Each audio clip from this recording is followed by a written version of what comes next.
is that if you carry out these operations and your constituents have quantum mechanical behavior, then every time you do a measurement, everything that could happen will happen because of quantum mechanics. But suppose your second version in the second world, whose constituents do not always have quantum mechanical behavior, do these operations. In that case, quantum entanglement will not happen, and the ability of quantum states to display typical quantum behavior will be destroyed. The wave function will be updated, or in other words, sort of formatted by erasing the information of all the other scenarios.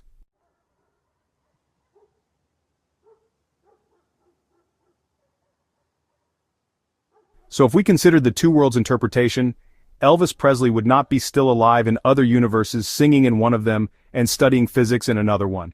Yet only a second version of Elvis Presley could still be alive in the second world. The question is, what would he be doing? Is he still singing?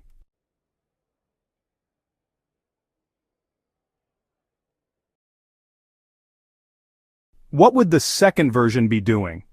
What we mainly need to know about the second version of ourselves, at least for the purpose of this book, is what the role of this second version is. However, in terms of how she or he is spending their time, this is an area to explore on future occasions.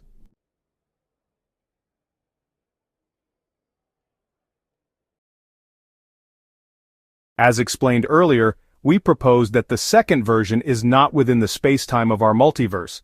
We proposed as well that the constituents of the second version do not always have quantum mechanical behavior.